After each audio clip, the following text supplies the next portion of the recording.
A maioria dos animais encontra um lar abrigando-se em cavernas, árvores, espaços subterrâneos ou cavidades em diversos lugares. Há insetos que constroem um casulo para se proteger durante metamorfoses que fazem parte do seu ciclo de vida.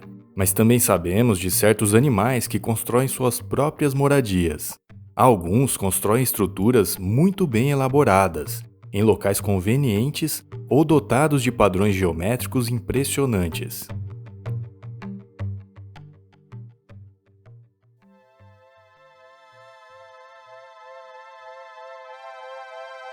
O nosso primeiro exemplar já é famoso como construtor. Os castores derrubam árvores e juntam os galhos e troncos com pedras e lama para construir barragens que irão formar represas. Como eles são excelentes nadadores, mas não andam lá muito bem no solo, as represas servem como uma rota de fuga em caso de ameaças por predadores, e permite que eles voltem rapidamente para a toca em segurança. Famílias de castores vivem nessas tocas dentro das barragens e estão sempre ocupados, aumentando e reparando as estruturas. Geralmente, as barragens têm de 10 a 100 metros de comprimento, e eles escolhem regiões com uma corrente de água de pelo menos 1 metro de profundidade para iniciar esses trabalhos. A profundidade da represa é importante, pois no inverno, mesmo quando parte da água congela, eles têm espaço suficiente para nadar e ir atrás de comida. Em 2007, especialistas descobriram a maior represa de castores do mundo, que fica em Alberta, no Canadá, e eles avistaram a represa usando imagens de satélite. A barragem está localizada no Parque Nacional Wood Buffalo e se estende por incríveis 850 metros. Biólogos estimam que levou cerca de 20 anos para ser construída. Os castores são considerados uma espécie-chave. As barragens que constroem e as lagoas que criam ajudam a melhorar a biodiversidade, porque fornecem as condições para que muitas outras espécies de zonas úmidas floresçam. As barragens também podem capturar sedimentos, poluentes e regular o fluxo de água em épocas de inundação ou seca.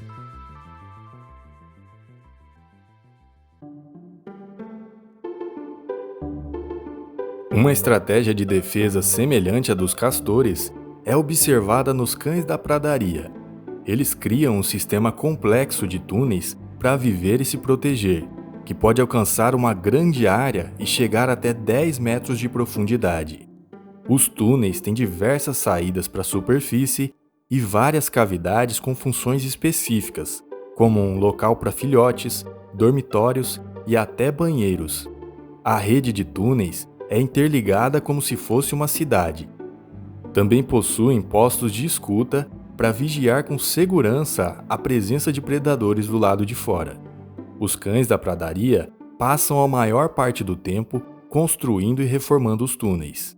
Cobras, corujas e até furões se beneficiam do trabalho dos cães e se aproveitam dos túneis para também utilizar como abrigo. Esses grandes esquilos emergem de suas tocas durante todo o dia para se alimentarem de grama, raízes e sementes. A comunicação deles é com gritos altos. Um grito de alerta, por exemplo, avisará para se esconderem nos túneis, pois tem algum predador por perto. Uma segunda chamada avisa a comunidade quando o perigo já passou. Grande parte das áreas que esses animais ocupam foi convertida para a agricultura ou pastagem, onde eles não são bem-vindos por causa desse paisagismo destrutivo, e acabam frequentemente mortos como pragas.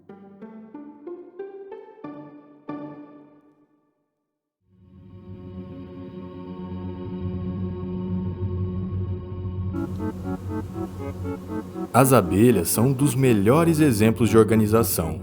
Além de realizarem uma tarefa importantíssima polinizando flores de plantas, são engenheiras impecáveis na construção das colmeias.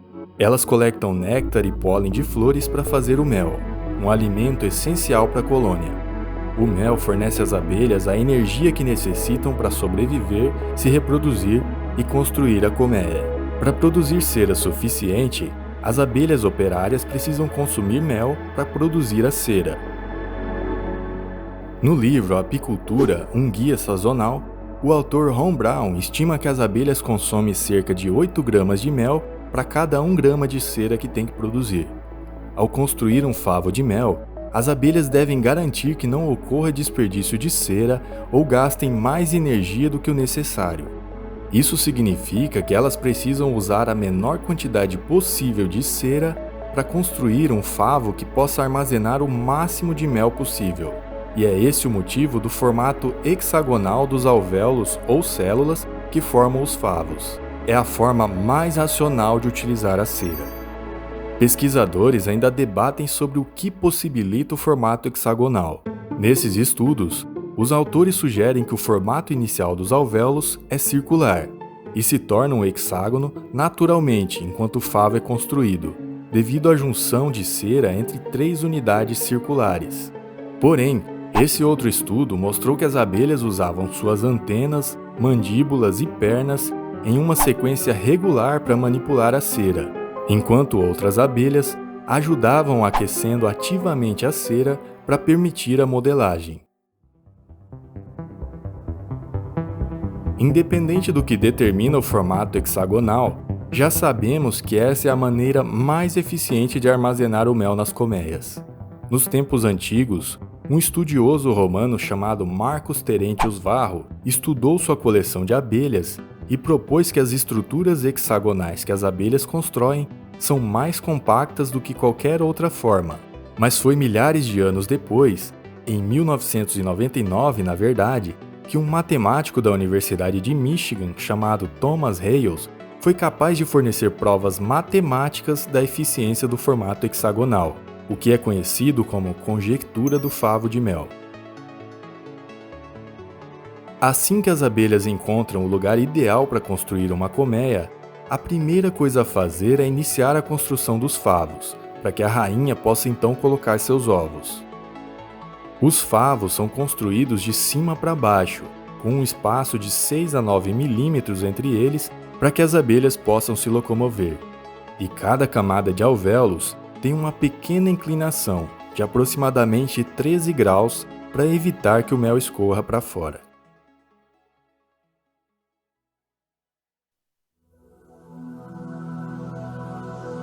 O nosso último exemplar desse episódio chega a ser mais artista do que engenheiro. Os insetos da ordem Trichoptera têm como característica a construção de abrigos portáteis em formatos de tubos. A produção dessas estruturas envolve a secreção de seda e a incorporação de materiais encontrados no ambiente aquático, como pedaços de madeira, fragmentos de espinha de peixe ou crustáceos, grãos de areia, detritos de plantas e pequenas pedras. Só que o motivo de estarem nessa lista não é apenas esse. Eles conseguem se destacar ainda mais como artistas produtores de joias. O artista Hubert Duprat disponibiliza diversos materiais para as larvas, como folhas de ouro e pedras preciosas, e então os animais trabalham na confecção de abrigos que são vendidos como joias.